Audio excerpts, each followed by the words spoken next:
ब्राह्मणों ने कहा गुरु जी ऐसे कहा, ऐसे मतलब कि 5 तत्व से तो बना है, लेकिन ये पांचों मिल करके बना है, अलग नहीं बना, अलग नहीं हो सकता है। चित जल पावक गगन समीरा पंच तत्व या रचित शरीरा। आकाश नहीं होगा तो आदमी बोल नहीं पाएगा, पानी नहीं होगा तो वो पानी के बिना भी मर जाएगा, अग्नि नहीं होगी तो भोजन कैसे पकेगा, फल कैसे पकेगा, पृथ्वी नहीं होगी तो चलेगा कैसे? कोई हिड़ाक से हिड़ाक कर सकता है नहीं, ये आकाश में चलेगा। अच्छा ठीक है, अच्छा देवी ये काम करो, हमारे गुरु जी बहुत विद्वान है, तीसरे चौथे दिन का मुंह खुलेगा, लेट मत करिए, शादी कर लो। आप ब्राह्मण जो थे सब मंगलम भगवान विष्णु मंगलम गरुड़ ध्वजा किए, जयमाला दोनों लोगों ने की के गले में डाल दिया। अब डालने के बाद में जो है वही तिमंजिला के ऊपर जो है काली चरण रहने लगी। खूब 3-4 दिन से जो है मालपुआ रसगुल्ला गुलाब जामुन गरम गरम जलेबी साथ में बालूशाही खूब चकाचक खाना। एक दिन वो धर्म ऊपर जो है छत में वीर के सामने बैठे थे कुर्सी पे, और सामने ऊंट निकला, उनको तो बोलना आता नहीं था, तो चुतरे थे, और उनको क्या पता कि मेरी पत्नी जो है पीछे चाय बना रही है रसोई घर में। वो खड़े होकर कहने लगे उष्ट उष्ट उष्ट, मतलब ऊंट भी नहीं बनता था, उष्ट उष्ट कहने लगे। जैसे उष्ट उष्ट कहा, विद्योत्तमा ने कहा राम राम, ये पंडितों ने तो मेरे साथ बहुत बड़ा धोखा किया, बताओ ये पागल आदमी हुई दूसरा आदमी के साथ मेरा विवाह करवा दिया। अब वो रसोई घर से निकल कर आई और काली चरण के पीठ में एक लात हुमक दिया। आप सब लोग ऐसा मत करना कभी, तो मूर्ख की बात चल रही है। एक लात हुमक दिया, सुन के पतिदेव तिमंजिला से ऊपर गिर पड़े।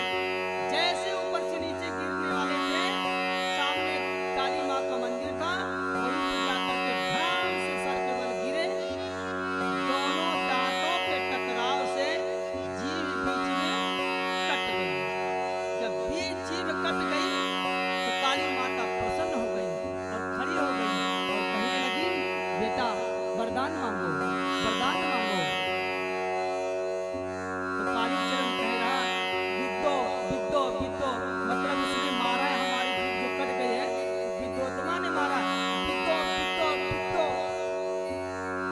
काली देवी ने समझ गई कि ये बच्चा कहता है कि हमको विद्या दे दो, विद्यो विद्यो विद्यो मतलब विद्या दो, विद्या दो। तो काली माता जी ने कहा बेटा जाओ तुम विद्वान बन जाओगे, विद्वान बन जाओगे। मतलब भोलेनाथ जी कहते हैं पार्वती से ये संसार में ना कोई मूर्ख है न कोई ज्ञानी है। देखो इतने बड़े मूर्ख काली चरण जी को आज विद्वता मिल गई, काली माँ ने आशीर्वाद दे दिया, विद्वान बन गए। और उन्होंने बहुत अच्छी अच्छी कविता, बड़ी बड़ी अच्छी अच्छी रचनाएं किया पुस्तकों का। बाद में थोड़ा सा गड़बड़ रचना कर दिया तो उनको खोल हो गया, बाद में मालूम हो गया। ये मूर्ख की कहानी है जो विद्वान बन गए। और एक बहुत बड़े विद्वान आदमी थे, विद्वान महापुरुष थे, कौन? विश्वामित्र जी महाराज।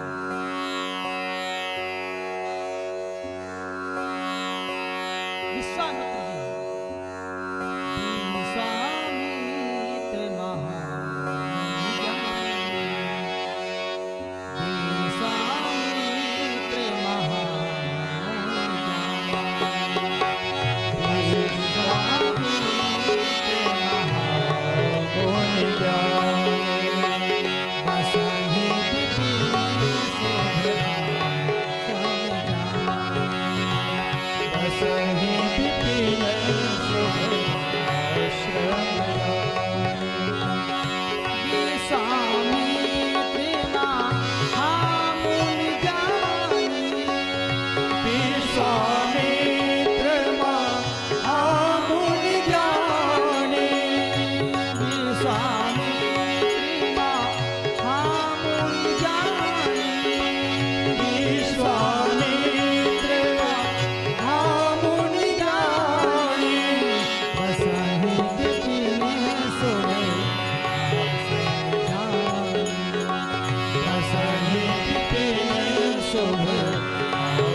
बहुत बड़े महामुनि भी थे और ज्ञानी भी थे विश्वामित्र जी। सब जानते थे ब्रह्मा जी के बाद आपका दूसरा नंबर था। ब्रह्मा जी ने जौ बनाया तो विश्वामित्र जी ने गेहूं बना दिया। ब्रह्मा जी ने गाय बनाया तो विश्वामित्र जी ने भैंस बना दिया। ब्रह्मा जी ने श्रीफल बेल बनाया तो विश्वामित्र जी ने कैथा बना दिया। आदि रचना इनकी है। अर्थात इतने बड़े ज्ञानी, सत्य क्या है, असत्य क्या है, शुचि क्या है, अशुचि क्या है, आत्म क्या है, अनात्म क्या है, जीव क्या है, जगत क्या है, ब्रह्म क्या है, जीव और जगत के संबंधों का अनावरण किस प्रकार होता है, प्रैक्टिकल क्या है, प्रैक्टिकल क्या है, एक्सपीरियंस ज्ञान क्या है, सब जानते थे विश्वामित्र जी। लेकिन महाराज जी भगवान ने ऐसा चक्कर चलाया, ऐसा चक्कर चलाया तो विश्वामित्र जी महाराज 6 महीने तक उन्होंने कोलगेट तक नहीं किया, ब्रश तक भी नहीं किया। महाराज मेनका नाम की एक अप्सरा को उनके तपस्या को नष्ट करने के लिए मेनका को भेजा, स्वर्ग से मेनका। और मेनका जो थी बहुत सुंदर थी, जैसे आप सब लोग बड़े सुंदर हो ऐसे मेनका भी सुंदर थी। और वो आई विश्वामित्र जी के पास, अपने रूप माधुरी रस की ऐसी चटनी चटाई कि महाराज इस रूप माधुरी रस में विश्वामित्र जी डूब गए। उसी रंभा के रूप माधुरी में खो गए। कुछ दिन के बाद उस मेनका और विश्वामित्र के माध्यम से एक लड़की पैदा हो गई। बोले वहां स्वर्ग की अप्सरा, मृत्यु लोक की भी नहीं थी वो, स्वर्ग की अप्सरा। और इतने बड़े महामुनि ज्ञानी दोनों के माध्यम से एक बेटी पैदा हुई जिसका नाम था शकुंतला देवी। बाद में दुष्यंत के साथ में उसकी शादी हुई। दुष्यंत वो थे, इतने बड़े वीर थे, इतने बड़े बलवान थे महाराज की दुष्यंत जी शेर का मुंह फाड़ करके और दांत गिनता था। अब ऋषि मुनि का संतान होगा तो कोई मामूली तो बच्चा होगा नहीं, हो बहुत बड़ा विद्वान, बहुत बड़ा बलवान। दुष्यंत की शादी शकुंतला से जब हुई तो उन्हीं का बेटा हुआ भरत जी, जिसके नाम से भारत नाम पड़ा। तो कहने के मतलब में बाद में इनको होश आया, एक बार फिर रंभा आई, बाद में उन्होंने उसको श्राप दे दिया, पत्थर बना दिया। दोबारा फिर कोई अप्सरा आई नहीं। मतलब कहने का भगवान शंकर जी ने पार्वती जी से कहा, ये संसार में देवी जी ना कोई ज्ञानी है ना ही कोई मूढ़ है। बोले भी हंसी महेश परे, ज्ञानी मूढ़ न कोई, जेहि जस रघुपति करहि,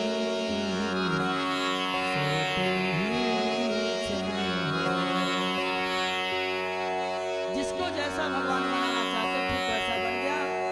एक बार की बात है, गुरु जी के बारे में सुनो, मुझे सुनाओ।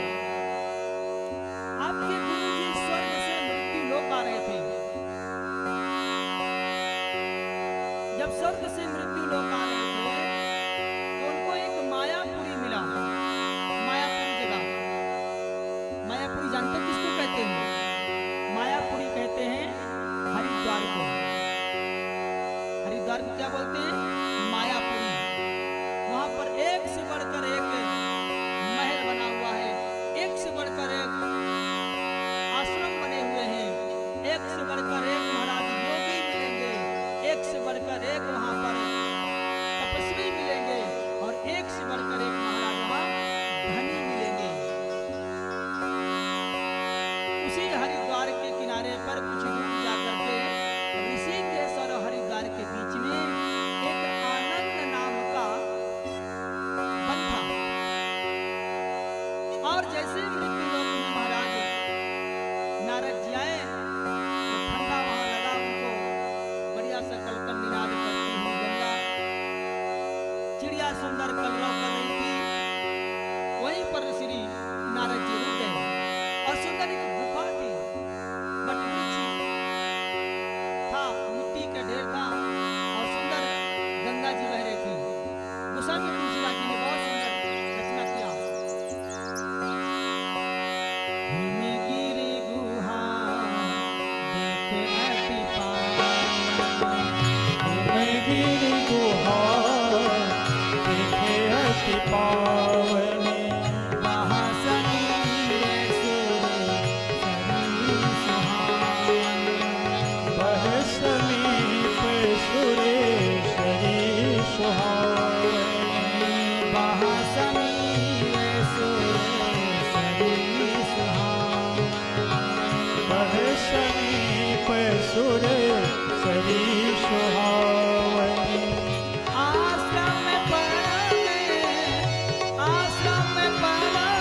पुनीत सुहावा, देखी देव ऋषि मन अति भावा। देखि देव ऋषि ताली लगे। अति भावा, देखी देव ऋषि मन अति भावा। देखि देव ऋषि मन अति भावा, हिमगिरि गुहा, हिमगिरि गुहा, देखि अति पावन। वहाँ समीर सुर सरे सुहावन। बह समीप सुरेश्वरी सुहावन, आश्रम परम पुनीत सुहावा। आसन परम पुनीत सुहावा, देखि देव ऋषि मन अति भावा। देखि देव ऋषि मन अति भावा। सुंदर आश्रम को देख करके गंगा का किनारा था सज्जनों। हियर इज नेचुरल एटमॉस्फेयर, अर्थात प्राकृतिक वातावरण था। ठंडी हवा सुंदर चल रही थी। सो नारद जी वहां पर अपना बीड़ा रख करके और भगवान का भजन करने लगे। अच्छा, भगवान का भजन करने लगे तो सुमिरत हरि श्राप गति सुमिरत हरि श्राप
जब श्री नारद जी को उनके अग्रज भैया दक्ष जी ने श्राप दिया था कि तुम 1 मिनट से ज्यादा ठहर नहीं सकते हो, ये मेरा श्राप है। लेकिन आज सुमिरत हरि श्राप गति बांधी। भगवान के नाम में तपस्या में वो शक्ति है कि श्राप भी आपसे निकलकर दूर चला जाएगा। अर्थात आपकी बिगड़ी हुई रेखा है, भगवान का भजन करने से बिगड़ी रेखा भी निकल करके बाहर चली जाती है और भाग्य का उदय हो जाता है। भगवान के नाम में वो शक्ति है। आप भजन करेंगे तो आपका पहले तो पाप दूर हो जाएगा, दूसरा भजन करेंगे तो आई हुई विपत्ति आपके दरवाजे से टकरा करके वो वापिस चली जाएगी, और भजन करेंगे तो आपके घर के भाग्य उदय हो जाएगा। देखिए, जो भगवान शंकर जी का पूजा भजन ध्यान साधना, जिस घर में दीपक जलता है, रामायण भागवत होती है, कथा होती है, नाम जप होता है, अनुष्ठान होता है, ब्राह्मण संत महात्माओं का आदर सत्कार होता है, भोजन प्रसादी होती है, साल में एक बार जिस घर में हवन होता है, ब्राह्मणों का संतों का जूठन गिर जाता है, उस घर का भाग्य उदय हो जाता है।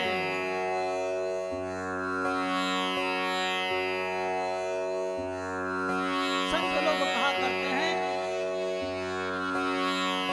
कि वो व्यक्ति का भाग्य उदय हो जाए जिसके घर में संत महात्मा चले जाए, भगवत भजन हो जाए, पूजा हो जाए, सत्संग हो जाए,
भले प्राणी शाम सवेरे एक माला हरि नाम की, जिस माला में राम नहीं वो माला किस काम की, माला में राम नहीं है वो माला किस काम की,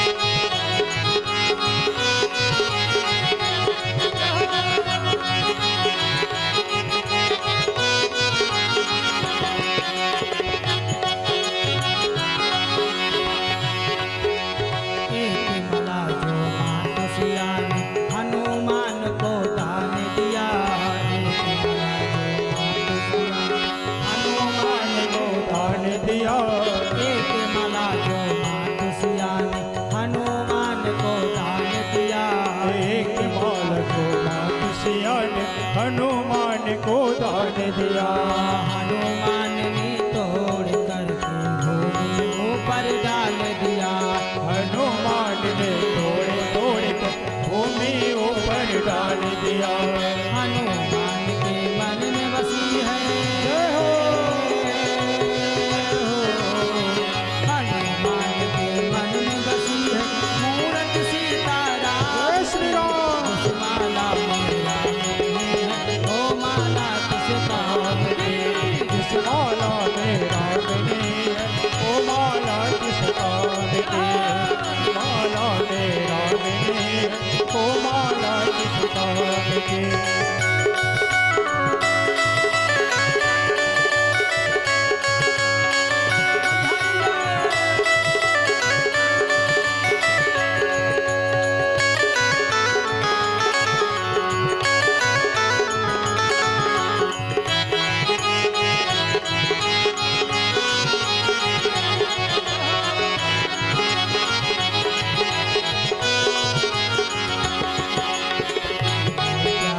सांझ सवेरे एक माला हरि नाम की, सांझ सवेरे एक माला हरि नाम की, जिस माला में राम नहीं है वो माला किस काम की, वो माला में राम नहीं है वो माला किस काम की, जिस माला में राम नहीं है वो माला किस काम की, जिस माला में राम नहीं है वो माला किस काम की। वो श्री रामचंद्र भगवान की जय हो। इस प्रकार से नारद जी वहीं बैठ करके बहुत दिन तक उन्होंने तपस्या किया। जब तपस्या करने लगे तो श्री नारद जी के तपस्या को देख करके श्री इंद्र जी का जो सिंहासन था वो डोलने लगा, हिलने लगा। इंद्र ने यह सोचा कि यदि कहीं नारद जी तपस्या करके परिपूर्ण हो जाएंगे तो फिर मुझको ये प्रधानमंत्री की गद्दी छोड़नी पड़ेगी। तो गद्दी छोड़ने से अच्छा है पहले ही कुछ गड़बड़ कर दूं मैं। तो गड़बड़ क्या करने लगे? कामदेव से कहा, कामदेव बोले क्या? बोले जाओ श्री नारद जी का तपस्या बिगा दो। काम ने कहा भाई एक बार मैंने मार खाया, बड़े मुश्किल में प्राण बचा मेरा, दूसरा शरीर मिला, मैं नहीं जाऊंगा महात्मा का वो सब करने।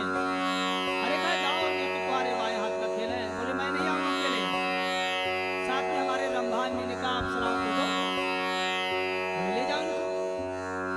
रंभा मेनका अप्सरा सबको लेकर आए और हरिद्वार के जहां पर उनका आश्रम था वहां पर पहले सुंदर बगीचा बना दिया।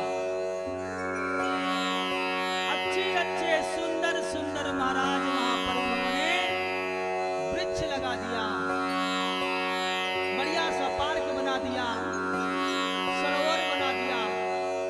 बोलने लगी, नर्तन विराट सुंदर गंगा बह रही। इस दृश्य को देख करके कामदेव ने कहा, अब श्री नारद जी का मैं तपस्या भंग कर दूंगा। पर वहां पर आए, इधर उधर कुछ वातावरण किया, लेकिन कुछ हुआ नहीं।